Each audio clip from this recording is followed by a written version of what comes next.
مجھے بھی کہیں نہ کہیں آخری میں لوگوں نے جگہ دی ہے، اور جہاں جاتا ہوں لوگ کہتے ہیں اس معاشرے کی اصلاح کرو، لیکن میں بول تو دیتا ہوں، مگر یہ بات میں آج دھولکا والو، چونکہ یہ ولیوں کی بستی اس لیے کہہ جاتا ہوں، آپ مجھ سے بہت بڑے بڑے مقرروں کو بھی بلا کے اصلاح معاشرہ پہ تقریریں کرا لو، معاشرہ کبھی نہیں بدل سکتا جب تک کہ مائیں نہ بدلے. جب تک مائیں نہ بدلے گی تب تک معاشرہ نہیں بدل سکتا. ماؤں کا کردار آج کیا ہو گیا؟ سیریل کے بغیر انہیں نیند نہیں آتی. ہنسنے کی بات نہیں ہے، یہ تو رونے کا مقام ہے. اگر مائیں اور بہنیں سن رہی ہے، ان سے میری گزارش ہے، بہنوں کو سیریل کے بغیر نیند نہیں آتی. اگر کھانا بنا رہی ہو کچن میں تو گانا سنتے سنتے کھانا بناتی ہے. بچے کو دودھ پلا رہی ہے تو جو ہے وہ گانا سنتے سنتے دودھ پلا رہی ہے. فلم دیکھتے دیکھتے دودھ پلا رہی ہے. پھر اس معاشرے کے اندر ٹیپو سلطان کیسے پیدا ہوگا؟ ٹیپو سلطان گانا سن کر دودھ پلانے والی ماں کے پیٹ میں نہیں آتا. ٹیپو سلطان سیریل دیکھ کر دودھ پلانے والی ماں کی گود سے پیدا نہیں ہوتا. ٹیپو سلطان اللہ اکبر ولیموں میں بے پردہ چکر لگانے والی ماؤں سے پیدا نہیں ہوتا. ٹیپو سلطان اللہ اکبر مردوں سے بے حجابانہ بات کرنے والی عورتوں سے پیدا نہیں ہوتا. ایک بات بتاؤں، یہ بھی شان قدرت ہے. ٹیپو سلطان کی ماں کا نام فاطمہ تھا، اس کے باپ کا نام حیدر علی تھا. ذرا غور کریں، اللہ اکبر، یعنی پتہ چلا جب بھی علی و فاطمہ ملتے ہیں تب کوئی بہادر جنم لیتا ہے، چاہے نام کا ہو چاہے کردار کا ہو. نعرے تکبیر، چاہے کردار کا ہو. اور اس کی ماں کتنی متقیہ تھی، جب کسی نے کہا اللہ اکبر سلطان تیرا چھوٹا بھائی انگریزوں کا ایجنٹ ہو گیا ہے، تو کان بھرنے والوں کے کان، چونکہ بادشاہوں کے کان کچے ہوتے ہیں. اکثر میں نے بڑے مرتبے والوں کو کچے کان کا دیکھا. جیسے دریا کا کوئی پڑوس نہیں ہوتا ویسے بادشاہوں کا کوئی دوست نہیں ہوتا. مالداروں کے کان کچے، پیروں کے کان کچے، بڑے فقیہوں کے کان کچے ہیں، بڑے لوگوں کے کان کچے، گھر کے بڑوں کے کان کچے، الا ماشاءاللہ. سب کی بات نہیں کر رہا، لیکن اکثریت یہی مجھے پتا چلا. سلطان بہادر تھا لیکن بادشاہ تھا، کچے کان تھے. یہ میں توہین نہیں کر رہا ہوں، یہ حقیقت بیان کر رہا ہوں. جب مرتبے بڑے ہوتے ہیں تو کان کچے ہو جاتے ہیں. اس لیے اللہ اکبر، مگر ایک ہستی کو ہم نے دیکھا کہ مرتبہ وہاں ہے کہ تلوے کے نیچے سر جبریل ہے، مگر کوئی شکایت لاتا ہے تو شکایت کی وجہ سے کسی سے منہ نہیں پھیرتے جب تک کہ حق کے تحقیق ادا نہ کر لیتے. اور تحقیق میں جرم بھی ثابت ہو جائے تو مجرم کو میرا کہہ کر کے کہتے ہیں. ساری دنیا زانی کہہ رہی تھی اور جرم ثابت ہونے کے بعد کہا میرے فلاں کا کیا ہوا. وہ فلاں کا نام لے سکتا ہوں لیکن نہیں لیتا. لیکن یہ بھی تربیت اور اخلاق کا ایک حصہ ہے کہ بڑے ہو کر بھی کچے کان نہ رکھو. سلطان کی کمزوری تھی، برا لگے تو معاف کرنا، میری عادت ہے، میری زبان سے حق نکل جاتا ہے، میں مجبور ہوں، کیا کروں، اس لیے کہ خون علی مجھے چپ رہنے نہیں دیتا. سبحان اللہ. سلطان نے اتنی سنی، گھر میں آئے ماں کو بیٹھے ہوئے دیکھا. غصے میں ماں کو کچھ کہہ تو نہیں سکتے تھے، باادب تھے، لیکن بے چین ہو کر کے ٹہل رہے تھے. ماں سے بیٹے کی بے چینی دیکھی نہ گئی. ماں نے کہا سلطان، کیا وہ ماں تھی کہ بیٹے کو بھی سلطان کہہ کر مخاطب کرتی تھی؟ سلطان بے چین کیوں ہے؟ سلطان نے نظریں نیچے کی، تمہارے بیٹے نے میرے سر کو نیچے کر دیا. ماں ہوتی ہے، ماں ہوتی ہے، ماں صرف ماں ہوتی ہے. کوئی سلطان بنے، ولی بنے، قطب بنے، ابدال بنے، کچھ بنے، لیکن اس کا بیٹا اس کے سامنے صرف بیٹا ہوتا ہے.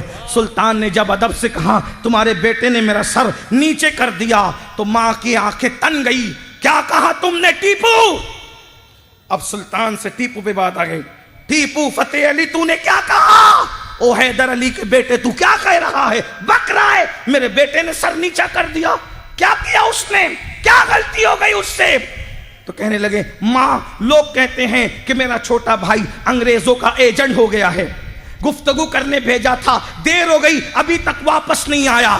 ماں نے کہا خدا کی عزت کی قسم میرا وہ بیٹا نہیں، میرا کوئی بھی بیٹا نہ کبھی ملک کا غدار ہو سکتا ہے، نہ کبھی مذہب کا غدار ہو سکتا ہے۔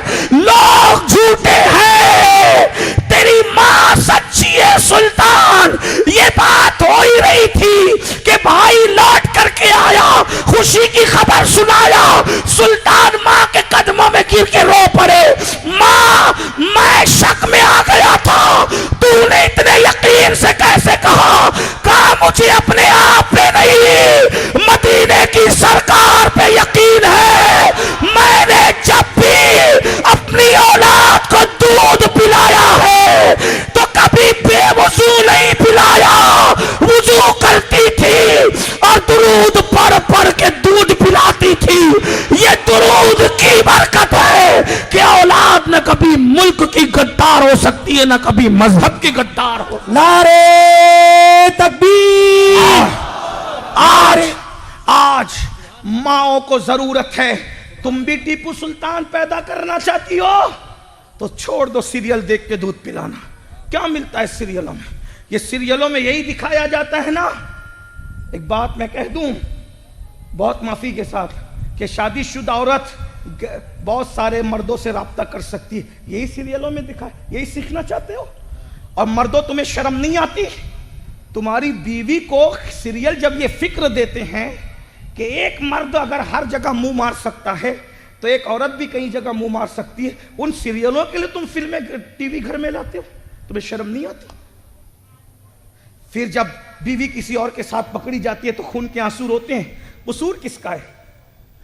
قصور کس کا ہے؟ ہم کوئی بے حیا بات کرنے نہیں بیٹھے، لیکن ڈاکٹر کو یہ حق ہے نہیں کہ وہ اپنی پسند کی دوا دے یا مریض کی پسند کی دوا۔ یہ ابھی حاجی صاحب نے ہماری دعوت کی، انہوں نے ہماری پسند کا کھانا کھلایا، ان کی پسند کا، لیکن میں 8 دن سے ڈاکٹر کے پاس جا رہا ہوں، نہ وہ ظالم میری پسند کی دوا دیتا ہے نہ وہ اس کی پسند کی دیتا ہے۔ کیوں؟ کیونکہ ڈاکٹر اگر مریض کے پسند کی دوا دے گا تو مریض کبھی اچھا ہوگا ہی نہیں۔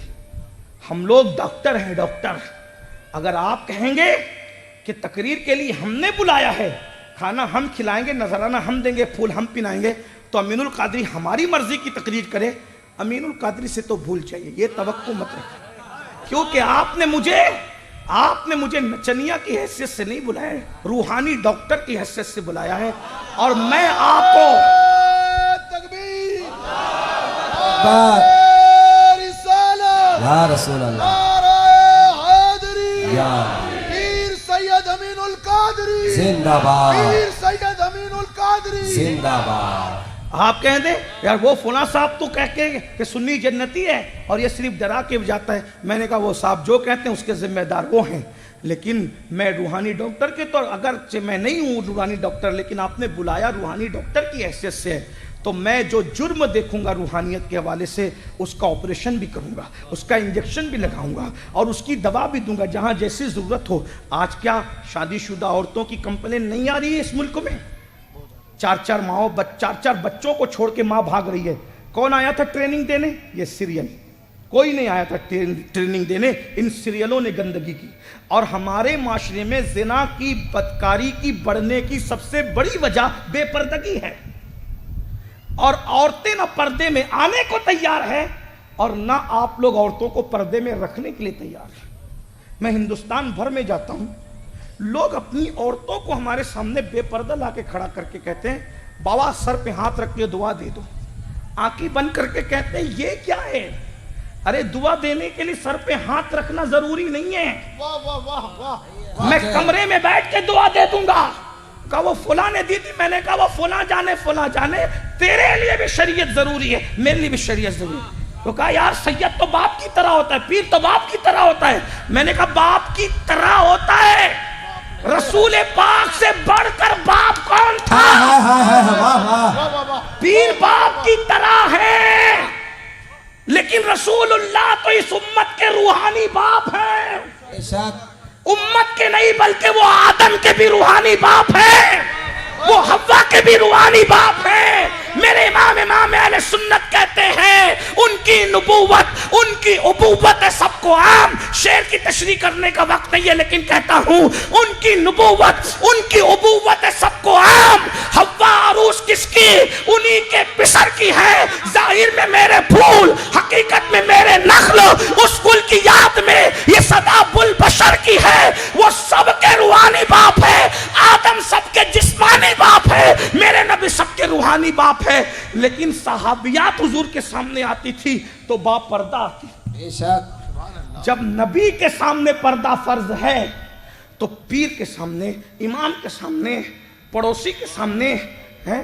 لوگ کہتے ہیں یہ گلی کی جو بھابی بن جاتی ہے نا، پورے گلی کی بھابی، یہ بڑی خطرناک ہے. آپ کے یہاں ایسا ہے کہ نہیں ہے لیکن اکثر جگہ ہے. یہ جو گلی کی بھابی ہوتی ہے محلے کی، وہ سب کے منہ لگی رہتی ہے. اور یہ تو میرا دیور ہے، یہ تو میرا بھائی ہے. ارے ظالم، جب سگے دیور سے پردہ فرض ہے تو گلی کے منہ بولے دیوروں کی کیا حیثیت ہے؟ اگر آپ نے مجھے بلایا ہے تو کڑوا ہی سننے کے لیے، اگر سن سکتے ہو تو بلاؤ، ورنہ کوئی بات نہیں. دھولکا والو، یہ تمہاری ہماری آخری ملاقات ہے. ہنسنے کی بات نہیں ہے. بہت خوب بہت خوب. جب سگا چچا زاد بھائی سے پردہ کرنا فرض ہے، سگے چچا زاد بھائی سے پردہ سگے مامو زاد بھائی سے پردہ فرض ہے، سگے خالہ زاد بھائی سے پردہ کرنا فرض ہے، سگے بہن بھائی سے پردہ کرنا فرض ہے. آپ مجھے بتائیں، حضرت عثمان غنی سیدہ فاطمہ کے سگے بہن بھائی تھے، اور ایک بار نہیں 2 بار بہن بھائی بنے تھے عثمان غنی. اور پھر رسول اللہ نے یہ کہا اگر میرے گھر میں 100 بیٹیاں ہوتی اور ایک کے بعد ایک انتقال کرتی جاتی تو میں ایک کے بعد ایک عثمان غنی کے نکاح میں دیتا چلا جاتا. سبحان اللہ. جو 2 بار بہن بھائی بنا وہ عثمان غنی، میں چیلنج سے کہتا ہوں ایک ملاقات عثمان غنی اور سیدہ فاطمہ کی ثابت کر دو. حق ہے، حق ہے، حق، بالکل حق. ایک ملاقات ثابت. یہاں تو مہندی لگانے سالیاں چلی، یہاں تو ہلدی لگانے سالیاں چلی، یہاں تو انگلی پکڑنے، اور کہتے سالی بہن بھائی کا رشتہ مذاق کا رشتہ ہوتا ہے. میں نے کہا جو 2 بار سالی بنی ہے، میں کہتا ہوں کیا میرا عثمان غنی ہے؟ ہاں سبحان اللہ. ارے شان عثمان غنی کو اندازہ کر لو، جس کا 2 بار سسر محمد الرسول اللہ بنتا ہے، 2 بار علی جس کا ساڑو بنتا ہے، اور فاطمہ الزہرا 2 بار جس کی سالی بنتی ہے، اس کو عثمان غنی کہا جاتا ہے. اور اہل سنت کا امام یوں گنگناتا ہے کہ نور کی سرکار سے پایا دوشالہ نور کا. سبحان اللہ سبحان یہ اللہ. شان عثمان غنی ہے. یار لوگوں کو عثمان ہضم نہیں ہوتا. وہ جنتی تھے، میں نے کہا جنت سے بڑی چیز نبی نے ان کو دے رکھی تھی.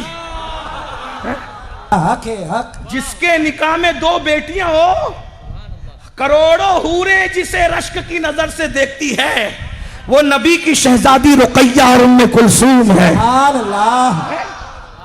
نبی نے 2 دیا نا. ذرا اس کو بھی سن لیں. آج کل یہ باتیں ہو رہی ہے کہ عثمان غنی مسلمان تھے کہ نہیں. بڑے محقق آ گئے تم. ابو بکر مسلمان تھے کہ نہیں، عمر تھے کہ نہیں، عثمان تھے کہ نہیں. میں نے کہا تجھے جمعہ کی 2 رکعت پڑھنے کی اوقات نہیں، تو ان کے ایمان کو گنتا ہے. جن کو ہر صحابی نبی، ہر صحابی نبی جنتی. ارے 4 نبی. جن کو ماننے کا نام ایمان ہے، جملہ یاد کر لو، جن کو ماننے کا نام ایمان ہے، تم ان کے مومن ہونے پہ تحقیق کر رہے ہو. صدیق و فاروق عثمان و حیدر کو ماننے کا نام ایمان ہے. اور رہی بات عثمان غنی کی، تو مجھے یہاں ایک واقعہ یاد آ گیا. یہ یوٹیوب کے نابالغ محققوں پہ جو ہمارے چھوکرے پھسل رہے نا آج کل، اور صحابہ کو مشکوک نظر سے دیکھتے ہیں، کہتے ہیں ہم تو اہل بیت والے ہیں. میں نے کہا میں ہم سے بڑا اہل بیت، سیدوں سے بڑا اہل بیت والا کون ہوگا؟ ہم کبھی فخر نہیں کرتے نسب پر، ہاں نہیں کرتے نسب پہ فخر، لیکن اتنا ضرور کہتے ہیں جتنا علی مرتضیٰ کو اور سیدہ کو سید چاہیں گے اپنے ماں باپ کو کوئی اور چاہے گا؟ ہم کوئی فخر کی بات نہیں کرتے. جب ہم نے یہ بات کی تو ایک رافضی نے کہا کہ تم لوگ بھی سید ہو. سید تو صرف ہمارے یہاں. میں نے کہا جب غوث اعظم اور غریب نواز جیسے سید ہمارے پاس ہیں تو یعنی پیور مال تو اہل سنت میں ہی ہے. سبحان اللہ. نہ ناسبیوں کے پاس ہے نہ رافضیوں کے پاس ہے. ایک بات اور سنیوں کو کہہ دوں, یہ جو رافضیوں پہ اچھل کود کرتے ہو نا, رافضی نہ غوث پاک کو مانتے ہیں نہ غریب نواز کو مانتے ہیں. وہاں صرف صحابہ کرام کا معاملہ نہیں ہے. صحابہ تو پھر صحابہ ہیں, وہ صحابہ کے گستاخ ہیں, لیکن وہ غوث پاک کو بھی کہتے ہیں کہ وہ سید نہیں ہے. وہ غوث پاک کو بھی سید نہیں مانتے. اور تم قادری ہو کہ ان پہ پھسلتے ہو. وہ محبوب الہی پہ لعنت کرتے ہیں اور تم چشتی ہو کہ ان پہ پھسلتے ہو. اور محبوب الہی پہ لعنت کیوں کرتے ہیں پتہ ہے؟ کہ محبوب الہی نے اپنے ملفوظات میں کہہ دیا کہ حضرت امیر معاویہ صحابی ہیں. سبحان اللہ. ہاں, انہوں نے جب کہہ دیا حضرت محبوب الہی نے کہ وہ صحابی ہیں, جب صحابی کہہ دیا تو ایسی جلی کہ وہ لوگ حضرت محبوب الہی کو سید ماننے کے منکر ہو گئے, لعنت کرنے لگے. اور غوث اعظم نے تو ایسی دھول چٹائی, اتنی کتابیں لکھی رافضیت کے رد میں کہ وہ کہنے لگے کہ یہ سید ہی نہیں. لیکن میں نے کہا سورج پہ دھول ڈال کے سورج کا بگڑتا کیا ہے؟ سورج پہ کوئی تھوکے تو منہ تھوک پہ اس کے منہ پہ آتا ہے. ارے تجھ جیسے لوگ میرے شیخ عبد القادر جیلانی کے نسب پہ کیا حملہ کریں گے؟ عبد القادر جیلانی وہ ہے جس کو غریب نواز جیسے لوگ کہتے ہیں یا غوث معظم, نور خدا, مختار نبی, مختار خدا, سلطان دو عالم, قطب اولا, حیراد جلالت ارض و سما. نعرہ غوثیہ. آپ کیا سمجھتے ہیں؟ جس نے سرکار مخدوم اشرف جہانگیر سمنانی نے کہا, ان کا رسالہ ہے رسالہ قبریہ. مخدوم صاحب لکھتے ہیں کہ میں نے اپنی زندگی میں جتنے فرقے دیکھے اس میں سب سے بدترین فرقہ جو ہے وہ رافضی ہے. اور آپ کہتے سنی تو اہل بیت بیان نہیں کرتے تو ہم اس لیے سننے وہاں جاتے ہیں. میں نے کہا اگر سنی اہل بیت بیان نہیں کرتے تو من کن تو مولا والی حدیث کس نے بیان کی وہ بتا. سبحان اللہ. اس کے جتنے راوی ہیں 50 سے زیادہ سب سنی ہیں, اس میں کوئی رافضی نہیں ہے. یہ روایت ترمذی کی کس نے بیان کی؟ اللہ کے رسول نے فرمایا مسجد نبوی میں جتنے دروازے ہیں سب کے دروازے بند کر دیے جائیں, 2 ہی دروازے کھلے رہیں گے, یا تو علی کا یا تو نبی کا. سبحان اللہ. سبحان اللہ. جنابت کی حالت میں اگر مسجد نبوی میں کوئی آ سکتا ہے یا تو وہ علی آ سکتے ہیں یا تو نبی آ سکتے, کوئی نہیں آ سکتا. ارے دلی کی جامع مسجد میں کوئی جنبی نہیں جا سکتا, محلے کی جامع مسجد میں کوئی جنبی نہیں جا سکتا, لیکن مسجد نبوی میں 2 ہی جا سکتے ہیں, یا تو علی جا سکتا ہے یا تو نبی جا سکتا ہے. یہ روایت کس نے بیان کی؟ اس کے راوی سب سنی ہیں. سبحان اللہ. سبحان اللہ. محفل میں جب سب بیٹھے ہوتے تھے تو علی کو دیکھ کر کون تکتا تھا؟ سنی تکتا تھا کہ رافضی تکتا تھا؟ بتا نا, بتا. حالانکہ ہم ان کو جو ہے وہ ان کو ماننا سنیت قرار دیتے ہیں, لیکن بات اگر 2 گروپ کی آئے گی, تمہارا اور ہمارا, تو ہمارے ہاں جتنے سب سنی سمجھ لو, ہے نا. کس نے کہا تھا؟ ارے ہم سنیوں کے امام ہی نے تو کہا تھا. جب سنیوں کی ماں ام المومنین سیدہ عائشہ نے کہا ابا میں جب دیکھتی ہوں محفل میں علی ہوتے تو صرف آپ علی کو دیکھتے ہیں, کسی اور کو نہیں دیکھتے. علی کو ٹک ٹکی باندھ کے دیکھتے, علی کو تکتے رہتے ہے نا. لوگ کہتے ہیں علی میں رکھا کیا ہے؟ میں نے کہا وہ تو صدیق اکبر سے پوچھ کے علی میں رکھا. سبحان اللہ. اگر کوئی تیرے جھوپڑے کو دیکھنے نہیں آتا, تاج محل کو دیکھنے جاتا ہے, تو تاج محل میں رکھا کیا ہے وہ تو جانے والوں سے پوچھنا. تیرا جھوپڑا ہے, تاج محل کسی کی محبت کی یادگار ہے. اگر کوئی کسی کو تکتا ہے تو یوں ہی نہیں تکتا, اس میں کچھ ہوتا ہے. کسی نے کہا تھا نا کہ اگر ہم پہ مرتا ہے کوئی تو ہم میں کچھ ہے. تو جو صدیق اکبر جیسا جس کی محبت میں فرشتے ٹاٹ پہن لیں, اگر وہ کسی کو تکے تو وہ چہرہ کیا ہوگا؟ اور ایک بات بتاؤں, ارے افریقہ میں کوئی کسی کو تکے تو بات سمجھ میں آتی. اندھوں میں کانا راجا, وہ سارے چمکتے ستاروں میں جس چہرے کو صدیق دیکھتے ہوں گے اس چہرے کی چمک دمک کا عالم کیا ہوگا؟ اللہ اکبر. تو